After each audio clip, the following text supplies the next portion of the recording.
Welcome back, hope you're doing well. Andy here from Drive Steady, and in this video I'm reviewing the Tesla Model S Plaid. So when you think of the word plaid, you generally think of this or this, but what you should be thinking of is speed. Because you see, the Tesla Model S Plaid is the second fastest accelerating car in the world, only to have been recently overtaken by the Rimac Nevera, which looks like this and costs over $2 million. But you heard me right, this four-door, somewhat hatchback-looking electric sedan will make any modern-day supercar or hypercar for that matter look slow, all while carrying around your family and doing good for the environment. So the Tesla Model S Plaid is a fast car. But what about the rest of it? How does it compare to cars like the new S-Class and others in its segment? We're going to find out in this review of the Tesla Model S Plaid.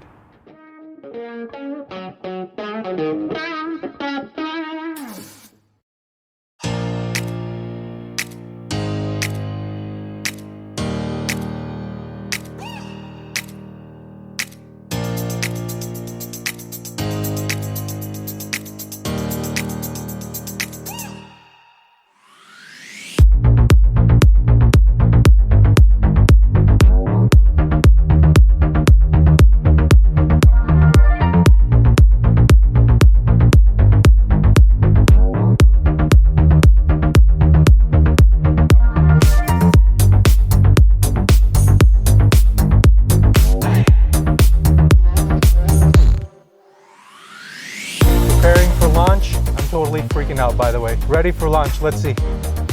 Oh my God! Oh, oh my God!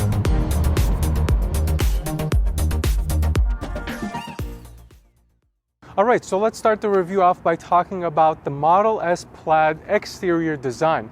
And it's hard to believe that this car's been out for several years, almost a decade now, but Tesla's been doing a good job in giving it refreshes every so often, and this is the most recent look. It's lighter, lower, and longer than before, and with this multi-coat red paint, which will set you back $2,500, actually looks pretty nice, but overall, this Model S, I think, looks really nice, very clean, and still somewhat aggressive given some of the touches that they've given.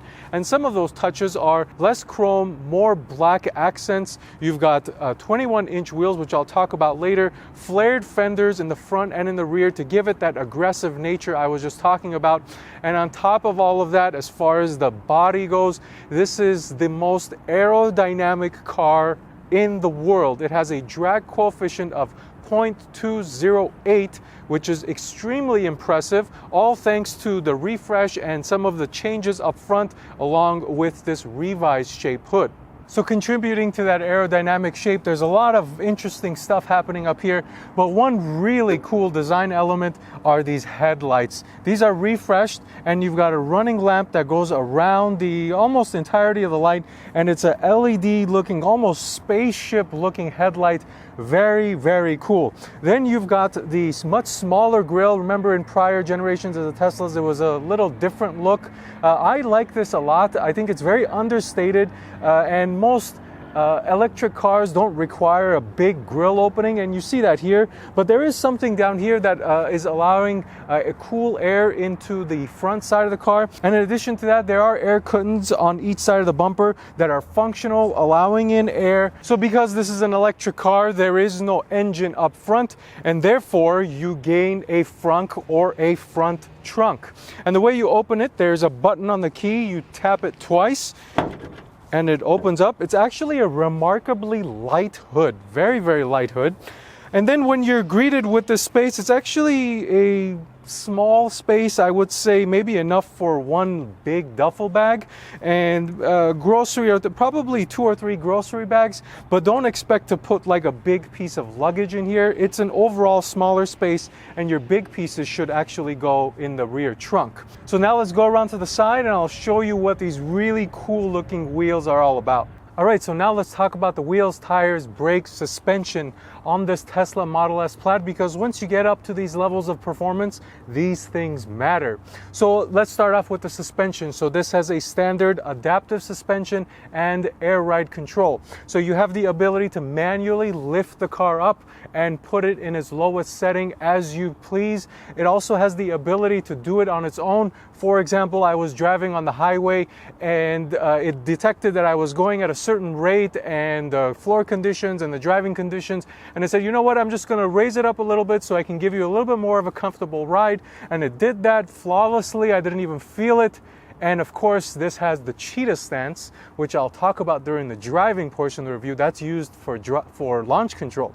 But let's put that aside and let's talk about the wheels. So these come standard with 19-inch wheels, but these are the optional wheels.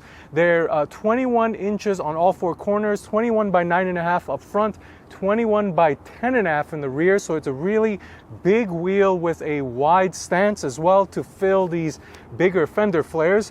And the tire, Michelin Pilot 4S tires. So this is a sporty tire on a 21-inch wheel, 265 up front, 295 in the rear, so good tires as well. And now moving inside the wheel barrel, let's talk about the brakes. These are 14.3 inches up front, 14 inches in the rear. Now take that with a grain of salt. I didn't really get direct information from the Tesla website or anything. I just looked up some OEM brakes for this car and did the conversion with the millimeter size to inches, and I came away with those numbers.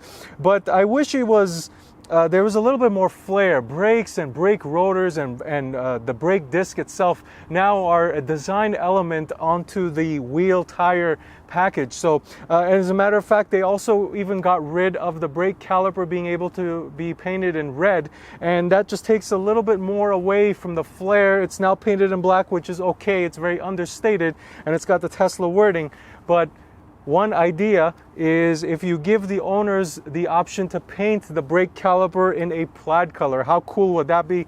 Different shades of plaid, red, black, orange, maybe even green, purple. That would just be something really gnarly and cool and almost very Tesla-esque. I'm surprised they didn't do that for the plaid level here. But anyway, now let's go around to the back. I'll show you what the rear end looks like, the changes back there, and also the trunk and what kind of usability you have. All right, so now we made it to the rear end, and let me talk about some of the differences back here, and then I'll show you inside the trunk.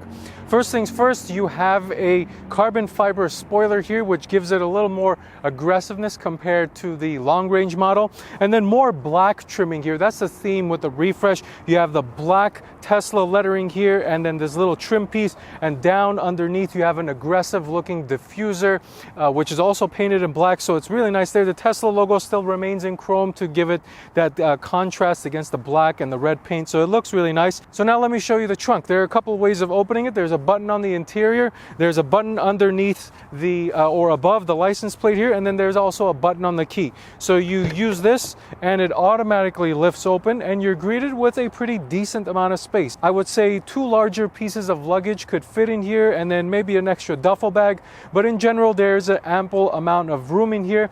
And in addition to that, if you needed more space, you have the ability to fold down the rear seats. Now there are 2 ways of doing this. There are buttons right here behind the seats that you use, and then you push the seat down. And then there are buttons here on the left side of the trunk, which is somewhat of an electronic release. You pull these, but the seats don't fold down by themselves. You actually have to push them so they fold down. Typically what you see with these types of buttons, these electronic release buttons, you pull them and the seat automatically folds down. So it was a little bit of a head scratcher. I was wondering why Tesla would even put them there. But overall, it's a pretty decent sized trunk. And as far as closing it, it is a electronic closing trunk. There's a button right here. You push that and it will close itself for you.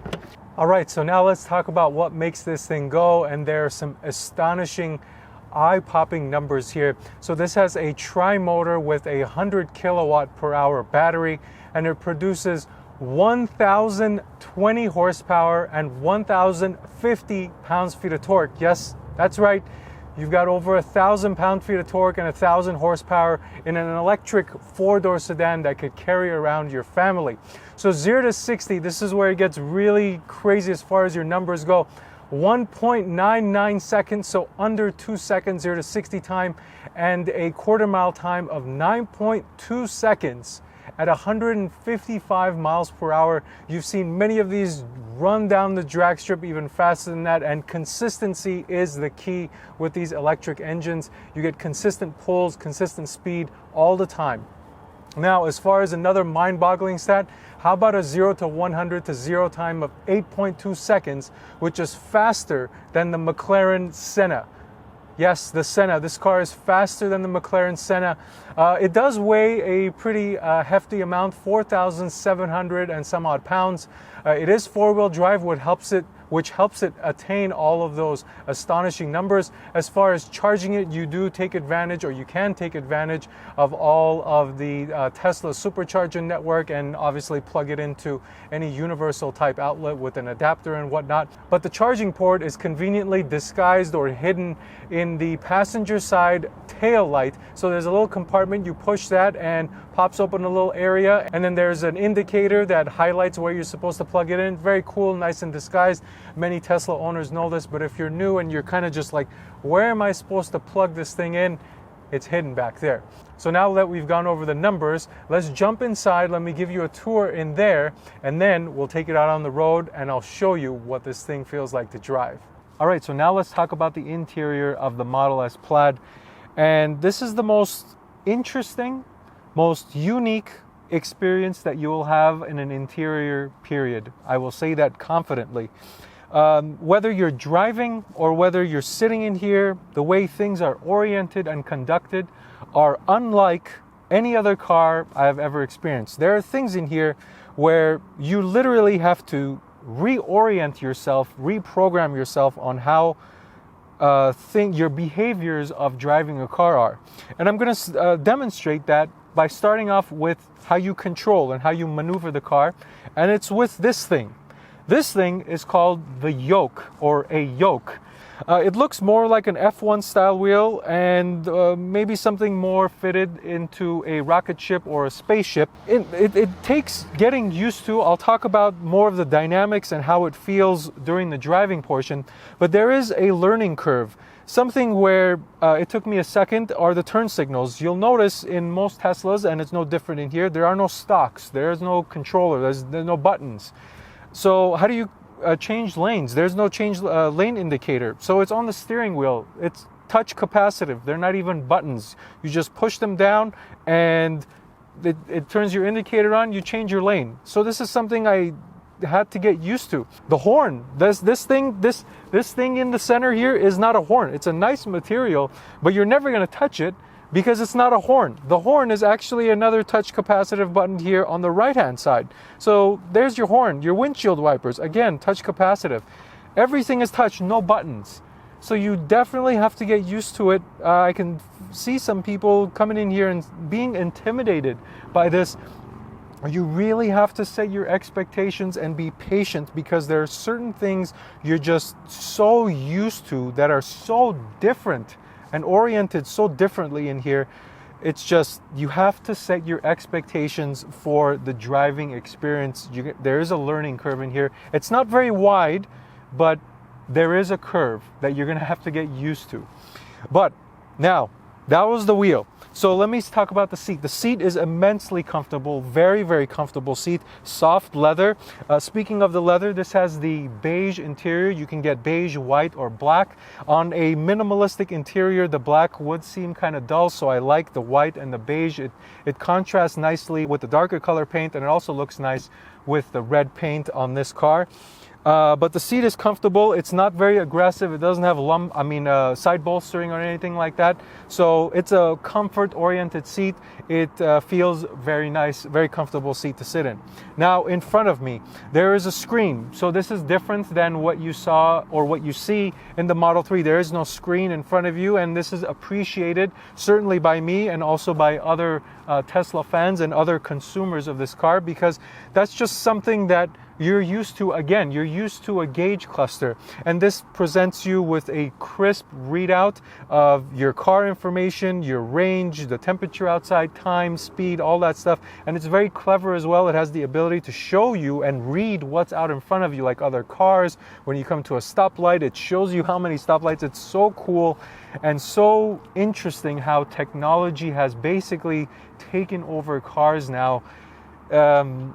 It's really mind-boggling how technology-oriented cars are and how smart they are. And then looking up, I've got a fully glass roof, which does not open but looks pretty cool from the inside. This does provide some type of thermal efficiency where it doesn't allow heat in when it's really hot like it is today, or when it's cold outside, it type of cocoons you in. But this is similar to what I saw in the Mustang Mach-E. It also had a full glass roof like this that did not open, but nonetheless, it is something cool to look out of at night, and also livens up the interior, makes it feel bigger than it actually is. All right, so now let's talk about the rest of the interior, and I'm going to continue with this screen. And this, along with the yoke, really highlight and are probably the least minimalistic things about this car, the things that have the most flair as far as cool and luxury and things like that, or innovation. So this screen, first I'm going to talk about the ergonomics, the display, and then I'll talk about the software. So the screen is actually integrated very nicely into the dash. I like the way it's done a lot. Typically what you see is it's an eyesore, or it pops out and it just doesn't look right. I think Tesla has done a fantastic job of integrating it into dash. The bottom portion looks very, very nice. The top portion isn't too high and proportional with the height. The screen itself is mounted in a landscape orientation, unlike the prior generation where it was portrait, and I personally like this better. I don't like the tablet style. I think it just doesn't look right. I'm just used to seeing it in landscape in certain cars, widescreen. I don't know, it just looks better to me this way. As far as the screen bezel goes, this is something that I hate seeing in other cars, and it's a humongous bezel. I'm glad to see that Tesla is putting a screen in here with a small or slight bezel. Very, very thin around the borders, something that you're used to in screens nowadays. Your television screen at home probably has an extremely thin bezel. Your monitor at home has an extremely thin bezel. So I'm constantly asking myself why manufacturers have these humongous bezels in the screens of cars, especially with technology so advanced. And I'm glad to see Tesla is putting a nice screen in here. As far as the display goes, it is crisp, it is bright, very, very nice. Probably the best screen that I've seen in any car that I've driven. And then it is a touch screen, no buttons, no trackpads, none of that stuff. You just use your finger or you use the microphone to communicate with it like you would your smartphone. So now let's jump into the software, and this is where a lot of crazy and interesting stuff is happening. As far as the software itself, how is it to use? I think it's very intuitive and easy to use.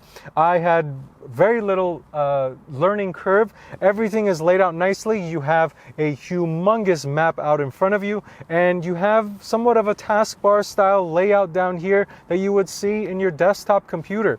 You have buttons along the bottom here that you have the ability to configure, move around, add, subtract, anything that you like. You have the climate control over here on the left, again minimalistic.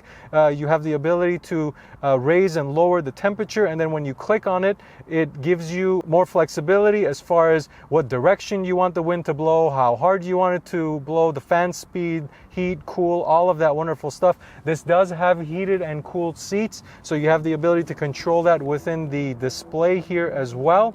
Let me turn that off. And then you have this more start, maybe Windows start type menu here, but it's actually a Tesla logo. You hit that and opens a wide selection of settings. So going all the way down to your suspension, your charging, autopilot, your display, safety, navigation, all that stuff is controlled within the screen. You have the ability to do all types of things within this menu, configure your car the way you like, see how much battery you have left, etc., etc. It's a very easy and intuitive layout. The menu options or the wording is very simple. Suspension, charging, autopilot, everything is self-explanatory. You don't have to really really think about, oh, if I wanted to change my suspension settings or how the throttle response is, I go to pedals or I go to steering or I go to suspension. So it's all very intuitive and easy to get used to.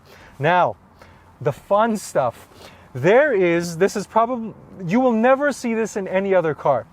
There is a video game unit in this car. You can play games in your Tesla. So there's something called an arcade. So there is a wide variety of games that you can play using your finger. One thing I like a lot was Skyforce Reloaded, which is an airplane game that you use your finger to control the plane and you shoot things, and it's actually really fun, something you've never seen in a car before.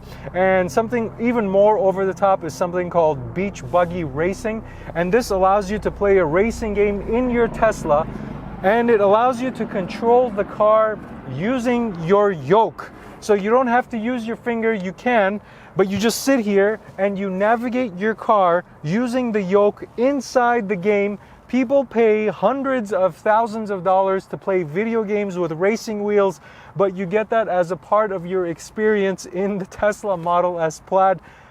I'm telling you, this stuff is crazy. Whoever thought of it is a genius and insane at the same time. But man, there's some stuff in here that is really, really crazy. Then you've got something even more unique, something called a toy box. So the toy box allows you to configure the sound of your horn or the driving sound your car makes when you're moving it around. So here's an example. So here's the menu inside the toy box. I've got horn sound enabled, and then there's DJ. So let me preview what that sounds like. That sound is being played by a speaker out in the front bumper, and it's pretty loud. People around you can definitely hear it. There's a multitude of options here. There's fart, posh, toss a coin, goat, old horn. Let me put old horn. Let's hear what that sounds like. Yeah, it's something that you would hear in a car from a very long time ago. So this is another unique touch. Then you've got driving sound. So driving sound is the sound that it makes when you're moving around. So ice cream is an example. So it sounds like an ice cream truck when you're moving your Tesla Model S, and it also can be heard from outside the car. Now, another cool thing, you can program your own audio into this. If you wanted to play something from your audio library or a clip or an audio, something that is personal to you, you can plug it in. You can plug in a storage device into the Tesla and upload your media onto the infotainment screen, and it will allow you to play any type of custom music. Like if you wanted to play, I don't know, a different car sound or any other unique personalized thing that you own to yourself, you can play it in the car, and it's so interesting and unique. Another clever touch in the Model S. You also have theater, which allows you to play Netflix, Hulu, YouTube, Twitch. You can do all of this stuff in here, and there's also a browser. You can browse your favorite website and go do whatever the heck you want in here. Now, let me move on to some other interesting things in here. How do you put this thing in drive? How do you move forward? How do you move backwards? Well, there's no transmission selector. There's nothing here. You can see there's nothing on the column. There's nothing here to maneuver. But there's actually 3 ways that this car can be put in drive and drive forward, or in reverse, go backwards. First things first, something, again, first time I've ever heard this before. This has a predictive transmission. So it can determine where you want to go.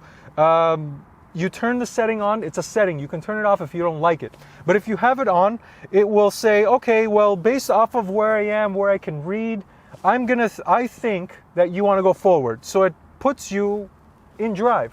And then if it sees that maybe you've got a wall in front of you, it'll think, oh, you probably want to go in reverse. It'll put you in reverse without you doing anything.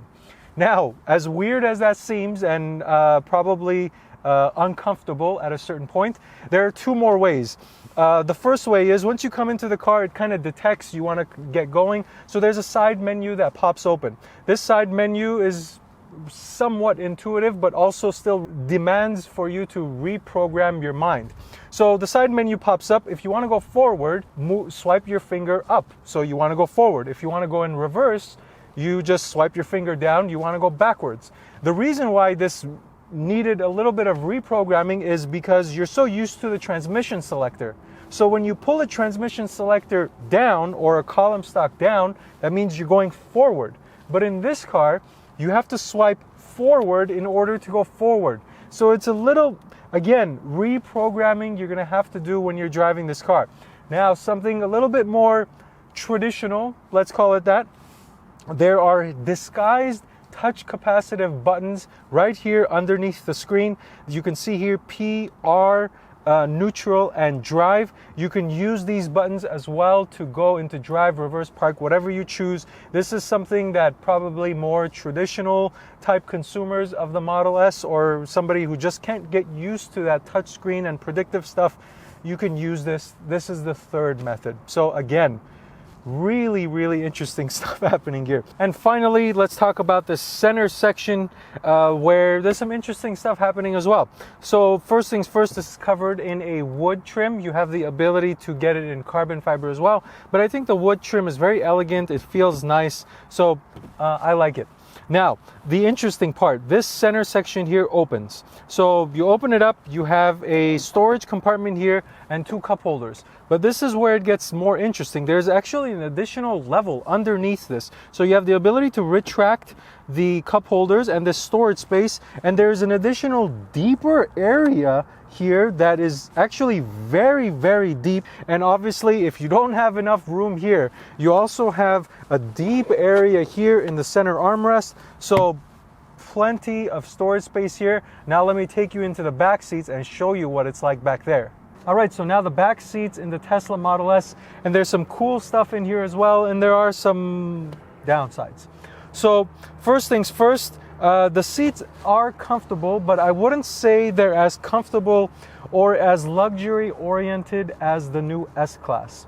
So the new S-Class I was in last week, the back seats are immensely comfortable. It feels much wider and bigger in the S-Class. Overall, it's not to say that the comfort in here is bad. So it is a pretty comfortable seat.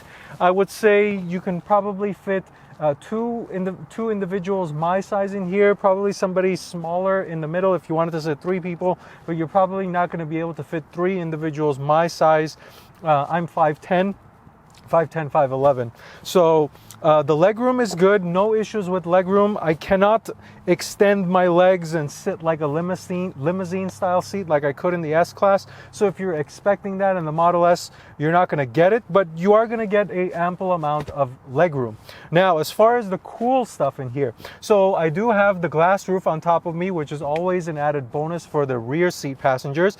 But the even cooler thing is there's a screen in here that obviously allows me to control the climate, raise the fan speed, the temperature, all that stuff. I have the ability to do all of that stuff using the screen, turn on the heated seats, raise and lower the volume, and do all that cool stuff. And even cooler, I have the ability to watch Netflix, YouTube, Twitch. I saw something on the press release that said you can play video games back here as well, but I couldn't figure it out in the screen on how to do that. But if you can figure it out, Tesla says that there's the ability to play video games on this little screen back here as well. So there's definitely cool elements back here that, again, you will not see this type of thing in a Mercedes S-Class or an Audi A8 or a BMW 7 Series. So this is an element of uniqueness in the back seat of the Model S. So that's pretty much the interior. I would say that the Mercedes S-Class, the new one, has probably one of the best interiors that I've ever been in. It's very comfortable, very luxury oriented. Not that this car isn't, it just takes a different approach. It's very minimalistic, and the highlight of this interior can be described in 2 words. It's very cool. It's a very cool interior. There's some unique stuff in here. And number 2, it's that experience. It's a unique experience, something that reprograms your mind on how interiors are supposed to be, going to be in the future. Nobody knows, but this is something so different that there will be a learning curve. I personally got used to it very quickly, but I like this interior. I like the uniqueness. It gives it a specific character, and I think a lot of Tesla owners would agree with me in the unique experience of this car, something that this car delivers that no other cars can deliver. Speaking of that, how about 1,020 horsepower? Now let's go to the driving portion of the review and I'll tell you how that feels.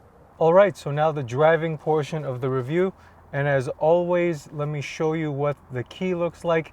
The owner has actually put like this rubber piece on top of it that gives you indicators for what the key buttons actually do, because the actual key doesn't have any indicators on there. This is what the key looks like, and you can see that there's nothing on there to tell you what button does what, but this is actually pretty helpful, and it does show you what each button does, and in addition to that, it helps protect your key.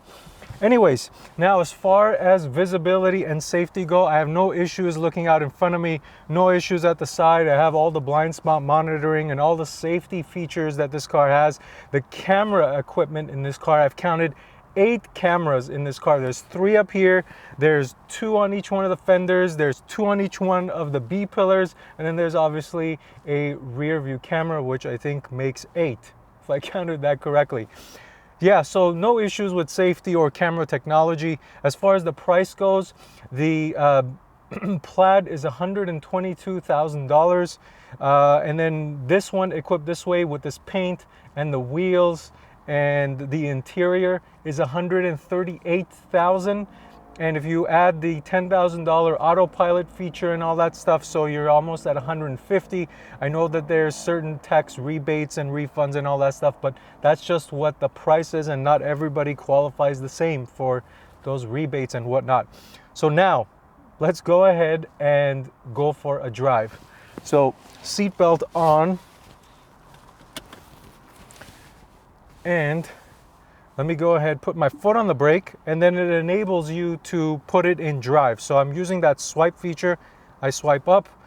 Let me close the windows. Turn the AC on because it is currently 100 degrees outside. Sunny Southern California at its best. So now, I have 197 miles of range. So it's not a fully charged battery, full disclosure here. Let me go ahead, and I want to let the batteries warm up, because in order to do launch control in the Model S, you have to let the batteries get to an optimal temperature, and then it's able to do the launch with the cheetah mode and all that crazy stuff. So let's go ahead and do that. So we go into pedals and steering, Plaid, drag strip mode. And what it does is telling me conditioning for peak performance calculating. So it's doing that on the fly, but before I do that, I'm just gonna use the regular mash the gas, and let's see what this thing is like. I should pin my head against the seat, and let's go. Okay. I literally just got lightheaded. I don't even know if I want to try launch control mode. Oh my God. I just got lightheaded for a second. It's like a warp zone. Gee. I am literally lost of words. This is...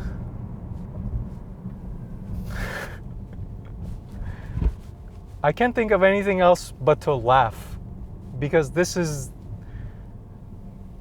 ludicrous, the speed of this car. I can't even imagine what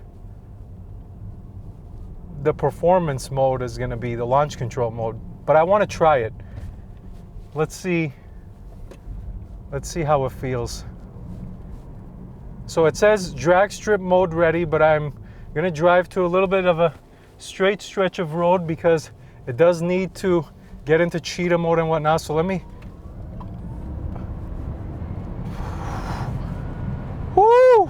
Oh my God. This is...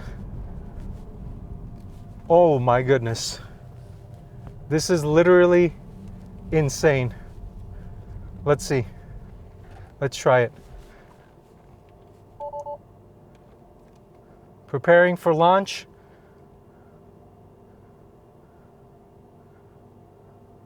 I'm totally freaking out, by the way. Ready for launch, let's see. Oh my God! Oh! Oh my God! You really need to brace yourself when you're doing that.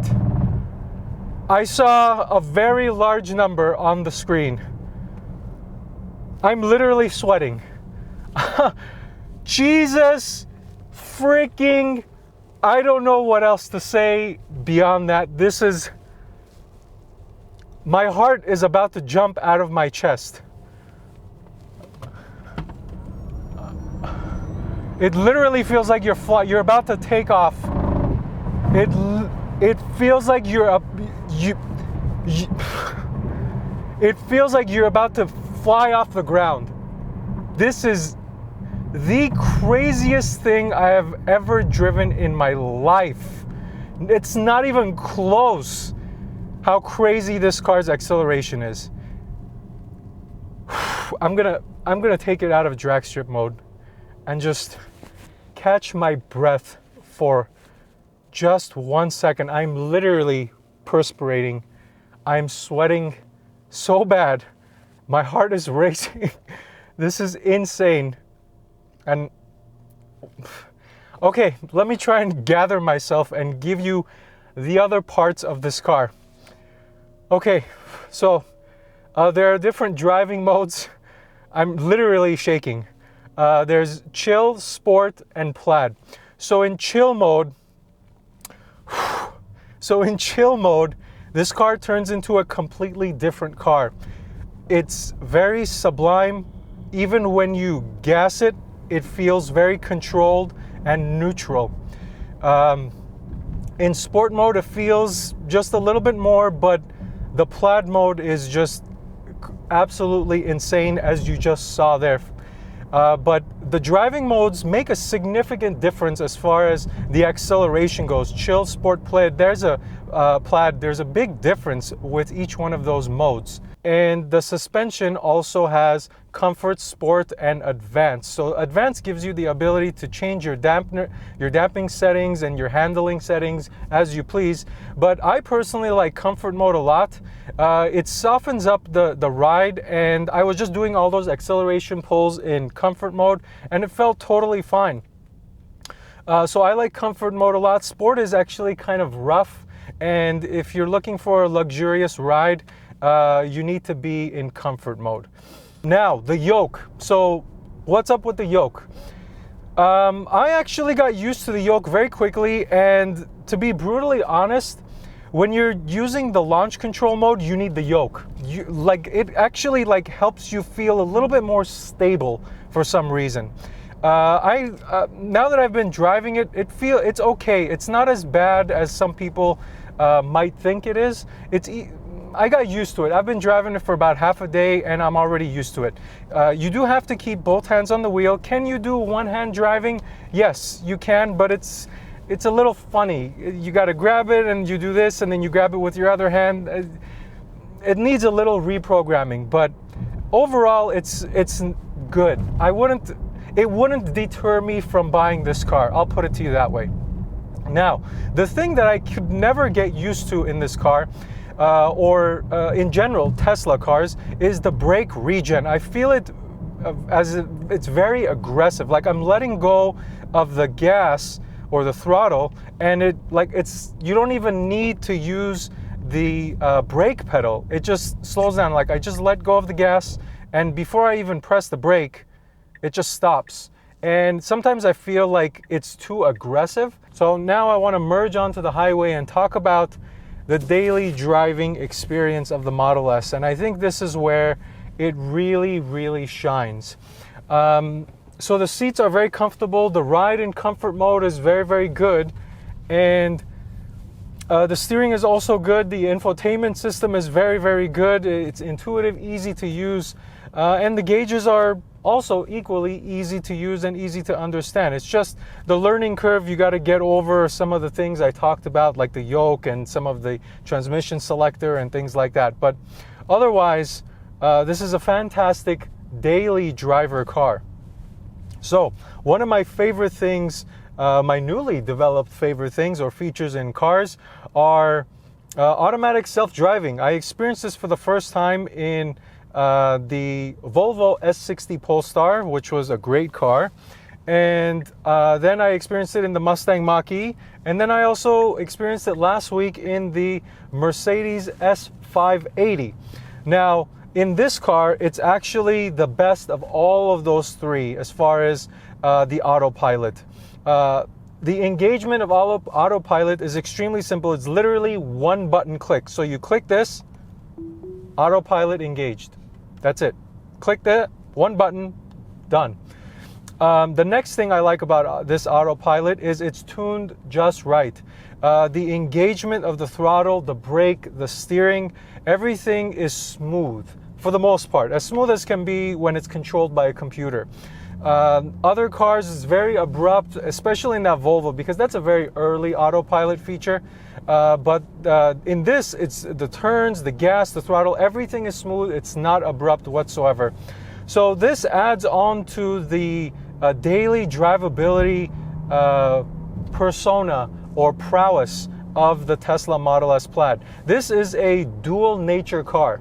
And it does it very, very well. The speed thing, you obviously saw, it literally got my blood pumping and I was sweating. But it just calms down and it drives like a regular car when you don't want it to do Plaid mode or launch mode. So comparing this car to the Mercedes S580, I would say this car is more of a car that is to be driven. The speed, the experience, the front seat, this infotainment screen, everything is just driving oriented. That's why I call it more of a driver's car. Not driver's car in the common sense of like take it to the track and experience it like a driver's car and things like that. It's definitely not that because it's heavy and it's more straight line speed. But driver's car in the sense when you compare it to the Mercedes is a car that you get driven in. All right, it's telling me to put my hands on the wheel. So the Mercedes is a car you get driven in.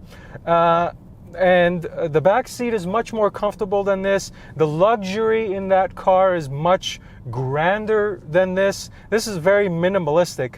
I dare to say the quality is much better than this, but the speed in this is just absolutely berserk. The dual nature characteristic, this is a fun car. It has like more character. You can brag about it to your friends, talk about it with your friends. The Mercedes is just a big, low-fee car that you get driven in. It's very luxurious. But that's not bad.